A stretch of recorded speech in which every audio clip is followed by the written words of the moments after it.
Why are you wasting your time? Leave it to us Conservatives. We'll sort the mess out for you. And actually, far from sorting the mess out, they would never, ever have even given us a referendum on EU membership if I hadn't put pressure upon them. Then they promised me, once it was done, that they control immigration to allow net up to 1 million people a year to come into our country. Now those people who told me to pack my bags and go home now say, let's have a deal. Well, the reason they're doing that is they know their support is on the slide.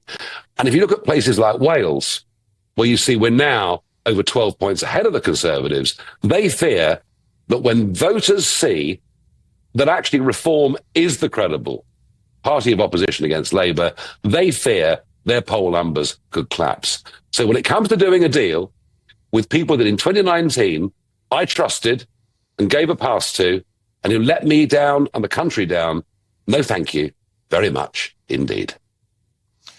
Nigel, could I ask you about your time in America? I mean, it was astonishing scenes, a genuinely revolutionary speech from Donald Trump. Many people were just saying this is just off the charts in terms of nation first, blowing woke out of the water. Did you pick up any tips? Have you, more to the point, bumped into anybody out there who might give you a few quid as to Mr. Musk? Is the bromance back on? Well, look, as far as Musk is concerned, we're in talks. We're perfectly friendly.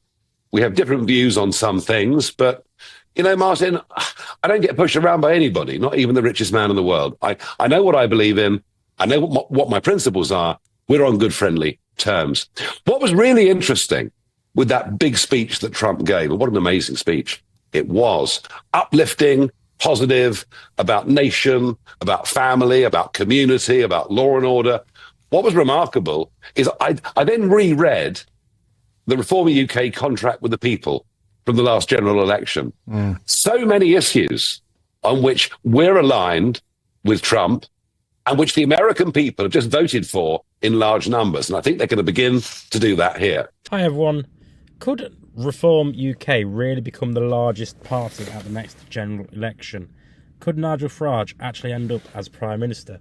Reform-friendly GB News is absolutely ecstatic over a new poll that places Farage's party at the top of the pack, ahead of both the Conservatives and Labour. This is the first time that such a result has been seen. But is there any truth to it, or is it just bollocks, basically? The poll, conducted by Find Out Now, who the fuck is that, you may ask? Good question. They asked, if a general election were called tomorrow, who would you vote for? Is independent an option? The results were shocking, apparently.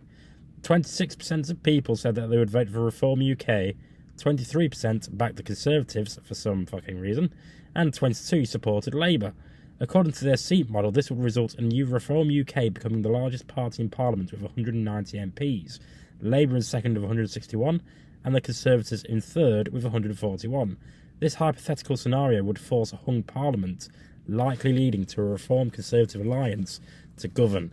GB News called it a bombshell, and their political editor Chris Hope highlighted the potential for Reform UK and Conservative to merge post-election. However, Kemi Badenoch, the Conservative leader, has already dismissed the idea, stating that Farage's intention is to destroy the Conservative Party, not to partner with it.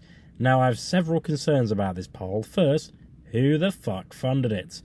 As of now, there's no clear information on this. Polls can be commissioned to produce favourable results, and without transparency, it's hard to determine their reliability, and we also haven't seen similar results from any established pollsters like YouGov. Until other polls confirm these findings, we should treat this one with a little bit of grain of salt. Second, let's look at the reality. Just days ago, 3 by-elections were held, and Reform UK failed to win a single seat. How can they be leading national polls while underperforming so significantly in actual elections? Local and general elections are, of course, different, but this glaring disconnect raises red flags.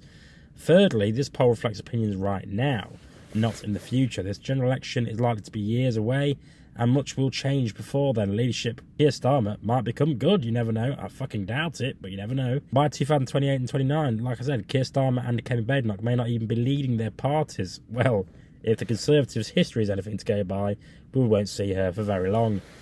Leadership always plays a massive role in public perception, so we can't predict long-term results based on the snapshot. Additionally, they still have time to claw back the disastrous fuckfest that they've already created. The Reform UK surge might just be temporary, driven by dissatisfaction rather than genuine support for the party. But don't forget, people, before the last general election we saw similar shock polls predicting hung parliaments and none of it fucking materialised. But anyway, let me know what you think in the comments. I've been Jake from Just Jake. As always, subscribe to the channel, follow the Facebook page if you really want to, and I'll see you next time.